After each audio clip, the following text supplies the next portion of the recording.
Fala pessoal, tudo bom? Professor Fábio novamente. Vamos para a nossa segunda palestra. Hoje nós vamos falar sobre Galileu Galilei, o primeiro homem a apontar um telescópio para o céu. E logo aqui do meu lado, nós temos uma foto de um pequeno telescópio, que é justamente o telescópio que o Galileu Galilei usou para apontar para o céu. Então vamos ver alguns fatos importantes sobre essa trajetória do Galileu Galilei, que influenciou e muito a física e também a astronomia. Então vamos lá. Novamente, como eu falei que eu gosto de mostrar as referências logo no início, aqui são as nossas referências sobre a apresentação desse nosso mini curso, tá bom? E o modelo heliocêntrico que nós estudamos, que foi defendido por Nicolau Copérnico, né? Que foi um astrônomo matemático polonês, que nós vimos no nosso curso anterior, ele divulgou suas obras assim que faleceu, né? Principalmente a sua obra que comprovou não, levou a teoria do heliocentrismo até ser comprovada, tá bom? Então, os estudos do Copérnico realmente influenciou muito a sociedade. E observa a época que o Nicolau Copérnico viveu. Foi entre 1473 até 1543. Então, de certa forma, o Nicolau Copérnico teve um certo momento que ele viveu na mesma época que o Giordano Bruno. O Giordano Bruno, por que eu estou trazendo ele aqui? Ele teve muita influência na astronomia, até que teve uma certa influência, mas eu vou falar pouco sobre ele. O principal que eu vou falar do Giordano Bruno é simples. Ele defendeu as ideias do Nicolau Copérnico. Ele também acreditava que o modelo heliocêntrico era o correto. No entanto, além dele defender o modelo heliocêntrico, ele tinha outros problemas ou questões políticas com a igreja. E quando ele afirmou que o modelo heliocêntrico era o correto, o Giordano Bruno ele foi queimado vivo. Isso é uma das provas, né, que a igreja não estava para brincadeira. Então, Giordano Bruno foi queimado vivo e, lógico, qualquer um tinha medo de ter o mesmo destino que ele. Mas nós estamos falando hoje sobre o Galileu Galilei. O Galileu Galilei viveu entre 1564 a 1642, ou seja, ele viveu após a época do Nicolau Copérnico, tá bom?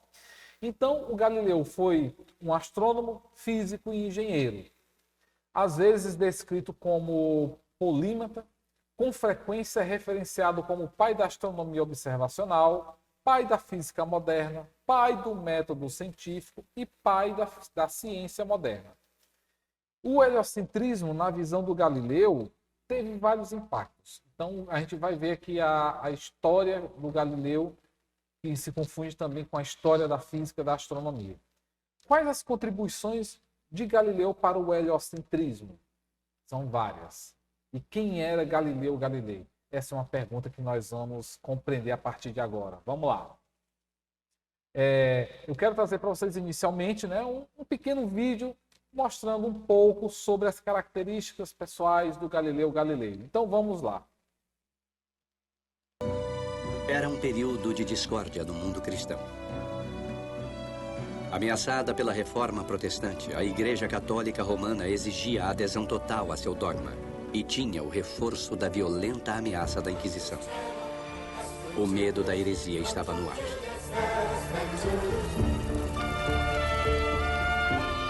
Nessa era conturbada, Galileu Galilei se tornaria o cientista mais renomado da Europa.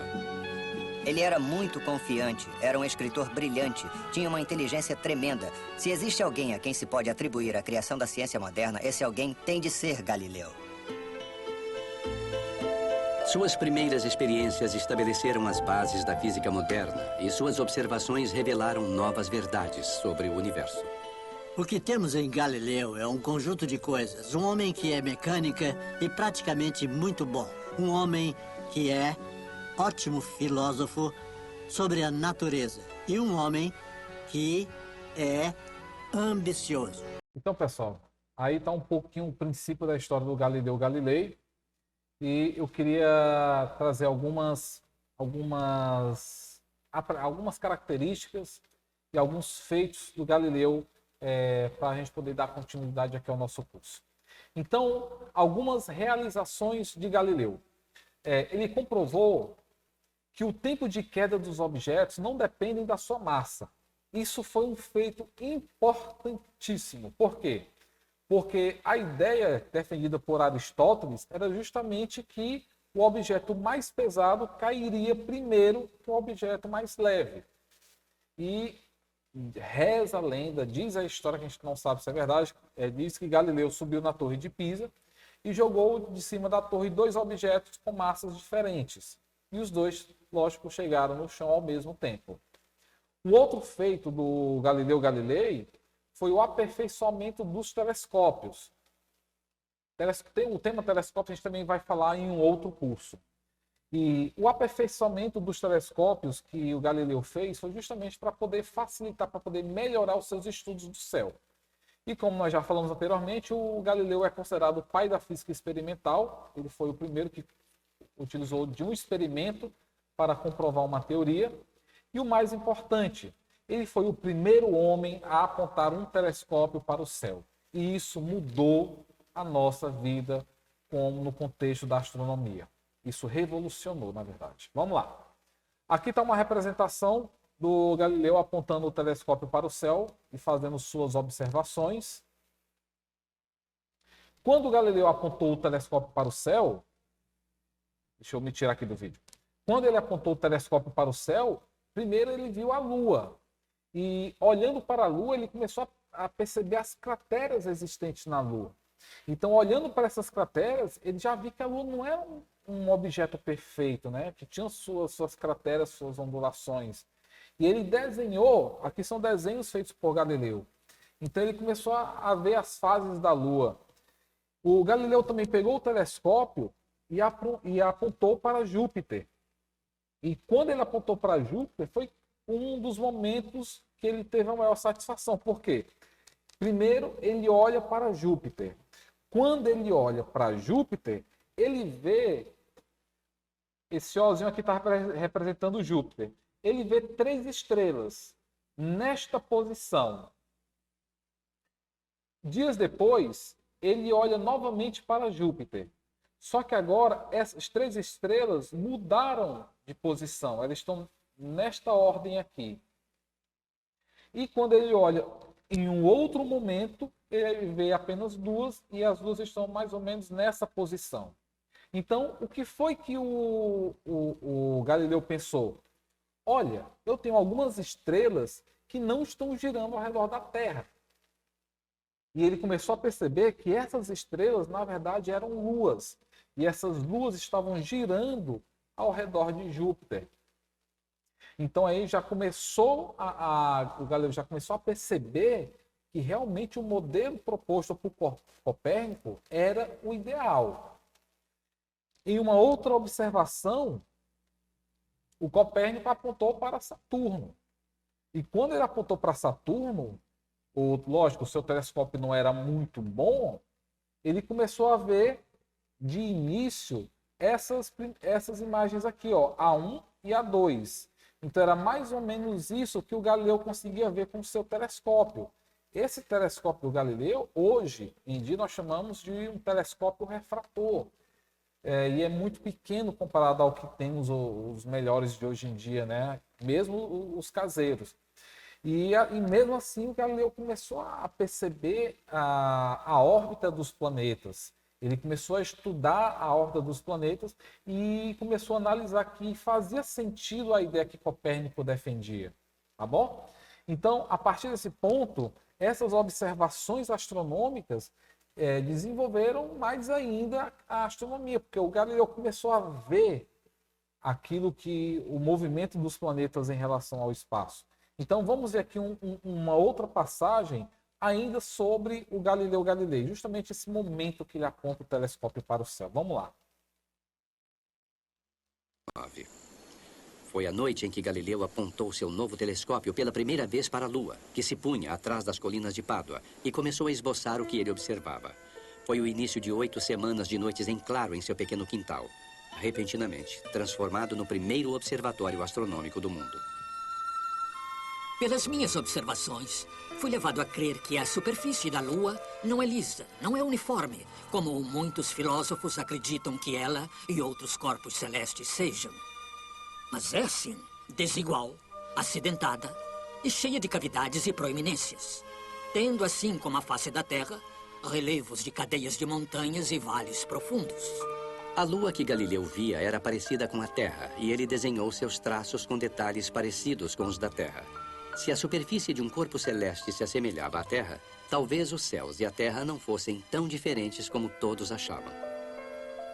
Galileu observou a Lua em uma série de fases e parece que fez algumas adaptações no seu instrumento. E então, a partir daí, ele começou a explorar os planetas. Júpiter estava na posição mais favorável para ser observado. Estava mais perto da Terra naquele momento em particular. E quando Galileu olhava para Júpiter, ele via 3 estrelinhas muito brilhantes e visíveis a olho nu alinhadas com Júpiter. E ele comentou isso, não tinha ideia do que eram. Quer dizer, ele pensou que fosse o que chamam de estrelas fixas, ou seja, o que chamamos de estrelas. Mas então, já que tinham uma configuração tão incrível, ele voltou a elas na noite seguinte. E, bom, ainda havia 3 estrelas, mas sua posição em relação a Júpiter tinha mudado. E então, em uma semana, ele percebeu que o que temos aqui são luas de Júpiter. Como a Lua gira em torno da Terra, essas luas giram em volta de Júpiter, e elas são 4. 4 planetas nunca vistos desde o começo do mundo até o momento presente. Essas estrelinhas errantes fazem suas jornadas em volta do planeta Júpiter com uma velocidade maravilhosa e com movimentos diferentes entre si, como crianças da mesma família. Em pouco mais de uma semana, Galileu tinha descoberto os primeiros novos corpos astronômicos desde os tempos antigos. Essa descoberta ia de encontro à crença comum de que os céus giravam em torno da Terra. No fim, isso o levaria a desafiar o dogma da Igreja, mas no momento, Galileu estava eufórico. Ele se apressou em imprimir porque sabia que podia ser roubado. Da descoberta da primeira observação dos satélites de Júpiter até ele perceber que eram luas, 7 de janeiro a 15 de janeiro. Ele estava no prelo em 12 de março e o livro foi lançado. Sidereus Núncios, o mensageiro das estrelas, foi um anúncio entusiasmado da astronomia telescópica. A primeira edição acabou em poucos dias e a notícia se espalhou em toda a Europa sobre Galileu e seu incrível telescópio. Linda história, né? Realmente essas observações, elas revolucionaram a astronomia, contribuiu muito para a comprovação do heliocentrismo. A gente vai ver aqui alguns fatos que corroboram ainda mais com o modelo heliocêntrico. Então, aqui nós temos três fotos feitas, aliás, 3 imagens, feitas por Galileu. A da direita, aqui nós temos o Sol, deixa eu apontar aqui, essa daqui é o Sol, e esses pontinhos aqui são manchas solares. Então, o Galileu desenhou o Sol com as manchas solares. Esse outro desenho aqui é Saturno. E aqui, que é um outro ponto importante na história da astronomia, é o planeta Vênus. Então, esses desenhos que o Galileu fez, lógico que ele já divulgou rapidamente, já publicou, vocês viram no vídeo anterior, rapidamente acabou. Só que isso aqui também teve uma grande importância, principalmente por causa do planeta Vênus. Então, em vez de eu falar o porquê, vamos ver aqui um outro trecho que mostra justamente a importância da observação de Vênus na teoria do heliocentrismo. Vamos lá. Galileu adotou a opinião de que Copérnico estava certo. O Sol, não a Terra, era o centro do nosso sistema planetário. Meses se passaram enquanto ele lutava para ter um meio de provar isso. Para ele, a comprovação era a marca da ciência. Para uma coisa contar com uma afirmação científica, tinha de ser comprovada. Tinha de provar conclusivamente que era o caso. Qualquer coisa sem comprovação era chamada de conjectura ou opinião. Enquanto ele buscava uma comprovação, chegou uma carta de um de seus seguidores, Benedetto Castelli, sugerindo que o planeta Vênus podia ter a resposta. Meu caro Galileu, se Copérnico está correto e Vênus gira em torno do Sol em vez de girar em torno da Terra, está claro que ele poderia ser visto, assim como as fases da Lua, às vezes crescente, às vezes não. Rogo que me diga se, com seus maravilhosos telescópios, percebeu tal aparência. A olho nu, Vênus era só um ponto de luz. Mas através do seu telescópio, Galileu viu o planeta como um disco. Em um período de meses, Vênus mudou de um pequeno disco para um maior, crescente. Galileu imediatamente compreendeu que em um sistema em que o Sol está no centro, esse crescente apareceria como Vênus, circulando em uma órbita entre o Sol e a Terra. Vênus deve estar girando em torno do Sol e não da Terra. Por absoluta necessidade, aceitei a teoria de Copérnico de que Vênus gira em torno do Sol como todos os planetas, inclusive a Terra. Não temos mais de suportar qualquer argumento, embora débil, de pessoas cuja filosofia tinha sido muito abalada por essa nova disposição do universo. Pessoal, a gente pode observar aqui no vídeo um pouco da fala do Galileu Galilei. E vocês perceberam que é uma fala um pouco ríspida, né? E essa forma dele se impor, lógico que não o ajudou muito. Ele teve algumas desavenças, e essas desavenças realmente chegou a prejudicar o Galileu. Porém, a partir do momento que ela aponta o telescópio para o céu e que ele começa a ver o movimento das estrelas, dos planetas, da Lua, ele começou a publicar seus trabalhos. Aí vem a pergunta: como a igreja reagiu? Lógico, né? A igreja não reagiu bem.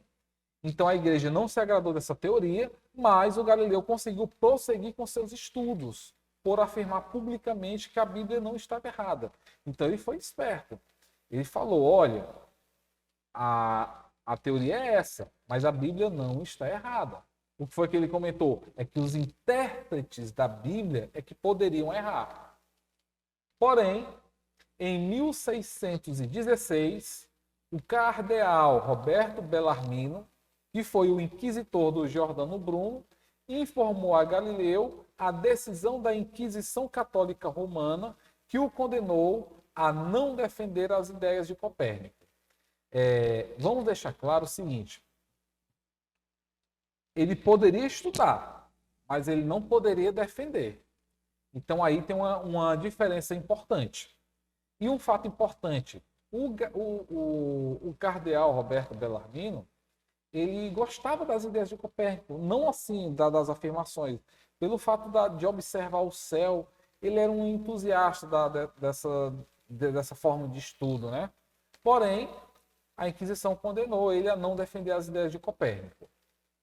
E em 1623, o Papa Urbano VIII autorizou o Galileu a estudar as teorias de Copérnico de forma hipotética. Porém, aqui é um fato importante. O Papa Urbano VIII, ele tinha uma certa amizade com o Galileu Galilei. Então, por isso que ele autorizou ele a estudar. Isso, lógico, hipoteticamente. Lógico que Galileu meio que desobedeceu, fez algumas coisas que a igreja não gostou, e acabou acontecendo algumas outras situações.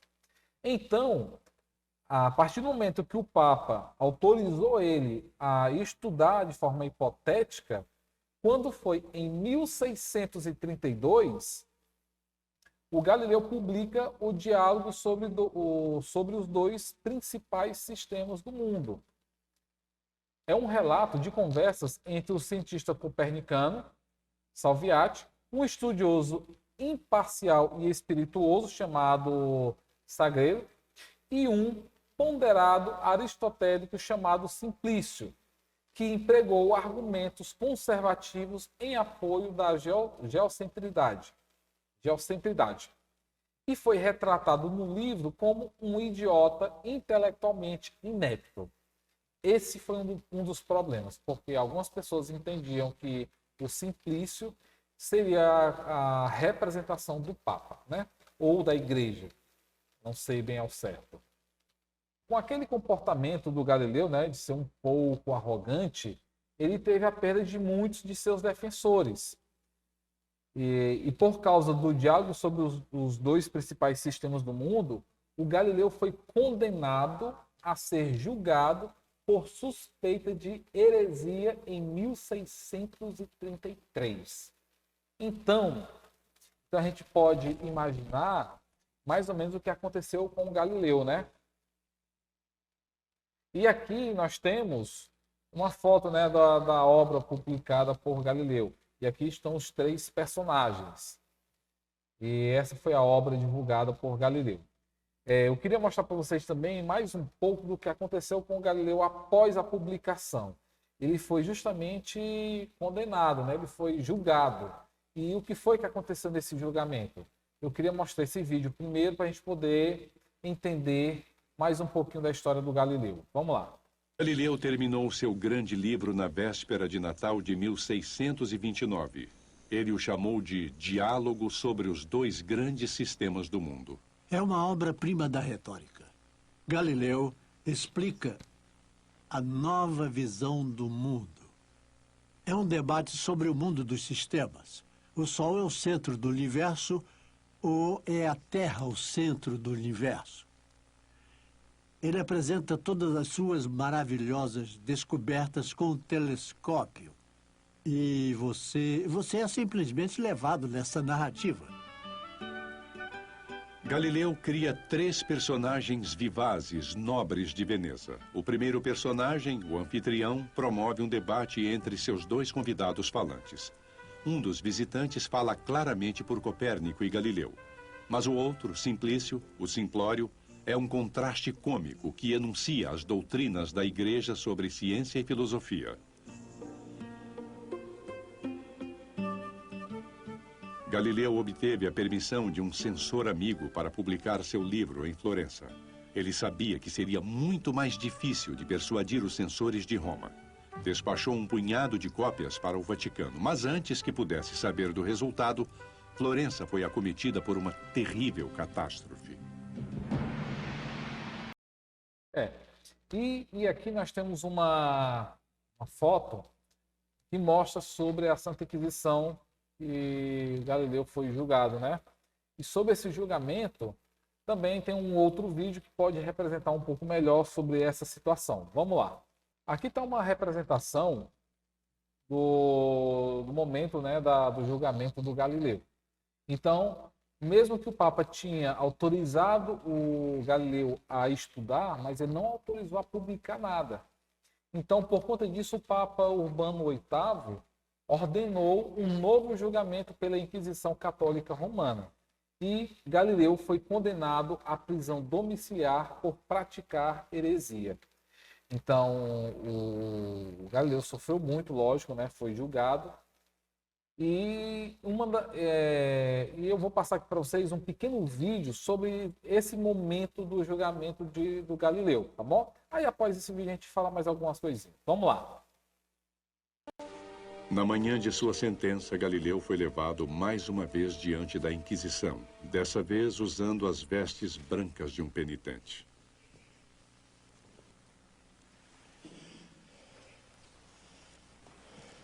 Nós pronunciamos a sentença. Declaramos que o senhor Galileu Galilei, por motivo das questões detalhadas nesse julgamento, declarou-se no julgamento deste santo ofício veementemente suspeito de heresia. Ou seja, tendo defendido e acreditado em uma doutrina falsa e contrária à Escritura, de que o Sol é o centro do mundo e não se move, e que a Terra não é o centro do mundo e se move. Nós o condenamos ao aprisionamento nesse santo ofício à nossa disposição.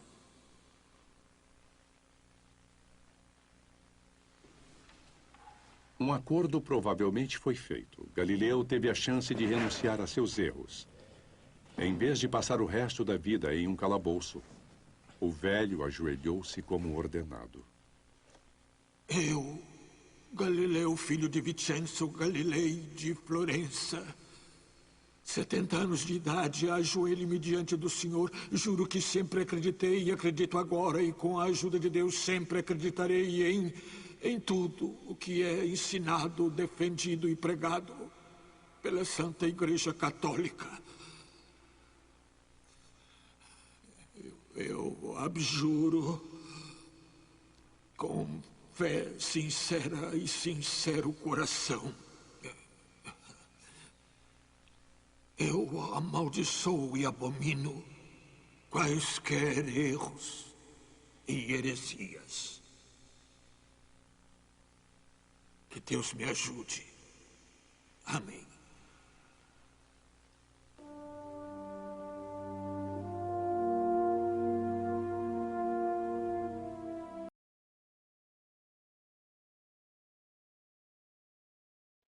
Pois é, pessoal, né? Com esse julgamento, né, que o Papa Urbano VIII ordenou a fazer, que o Galileu foi condenado à prisão domiciliar, infelizmente, e o Galileu foi mantido na sua prisão domiciliar até a sua morte, que foi em 1642, lembre-se bem, tenta lembrar essa data. E o Galileu realmente sofreu. Vamos falar um pouquinho da trajetória do Galileu. Por que o Galileu não foi aquela pessoa que comprovou o heliocentrismo? Vamos pensar nisso. Ele conseguiu olhar para Vênus. Ele viu as fases de Vênus. Aquelas fases de Vênus é parecida com o movimento que a gente vê aqui na Lua, quando a Lua está girando ao redor da Terra. Então, para a gente ver essas fases de Vênus, é porque Vênus estaria girando ao redor do Sol. Então, mesmo assim, a igreja não considerou que essa observação seria suficiente, porque nem todo mundo conseguia ver. Só quem tinha um telescópio, e naquela época ainda não era bem amplo o uso de telescópios. Então, infelizmente, o Galileu, as ideias que o Galileu conseguiu mostrar, falar, fazer através do telescópio, não foi suficiente para comprovar o heliocentrismo. Porém, lógico, foi condenado, morreu, passou por toda a problemática, foi condenado por heresia. Porém, em 1992, a Igreja Católica, através do Papa João Paulo II, pediu desculpas ao tratamento dado a Galileu Galilei. Olha só o tempo, né? Ele morreu em 1642 e apenas em 1992 é que a Igreja Católica veio a público, né, pedir desculpas ao Galileu. Então vamos dar uma olhada para esse momento em que a Igreja Católica pede desculpas ao Galileu. Vamos lá. A Igreja Católica aceitou há muito tempo a ciência de Galileu, mas só em 1992. Uma comissão papal reconsiderou seu tratamento à questão de Galileu. O Papa João Paulo II disse que se cometeram erros no caso de Galileu e usou a língua de Galileu para falar do relacionamento entre fé e razão, entre religião e ciência. Ao dizer que a fé jamais deveria entrar em conflito com a razão, o Papa João Paulo II usou as próprias palavras que Galileu tinha escrito em sua própria defesa. O Papa, como Galileu, acreditava que as Escrituras nunca podem errar, mas os teólogos podem errar em sua interpretação. O Papa expressou o arrependimento da Igreja de que o caso de Galileu tenha contribuído para um trágico e mútuo mal-entendido entre religião e ciência. No final do século XX, Galileu foi quase reabilitado. Talvez antecipando seu próprio renascimento, o velho herege tenha rabiscado um aviso particular para seus adversários na sua cópia do diálogo. Atenção, teólogos. Os senhores correm o risco de um dia terem de condenar como hereges aqueles que declararem como os senhores o fazem, que a Terra não se move. Pois é, pessoal. O Galileu teve essa importância tanto na física como na astronomia. Ele trouxe as principais ideias do movimento que depois foram utilizadas por Isaac Newton e outros físicos. E como o nosso objetivo aqui é falar sobre a astronomia, a história da astronomia, né, a evolução do pensamento científico em relação à astronomia, aqui a gente percebeu a importância do Galileu Galilei justamente para comprovar que o heliocentrismo era o modelo correto de ser estudado, de ser analisado e confirmado em relação à ciência, né? Então, novamente, agradeço a presença de todo mundo. Aguardo vocês até o próximo vídeo, a nossa próxima aula, que vai falar sobre Tycho Brahe e Johannes Kepler e finalmente chegar à comprovação do modelo heliocêntrico, tá bom? Aguardo vocês até a próxima aula e abraços a todos, muito obrigado, até a próxima. Valeu!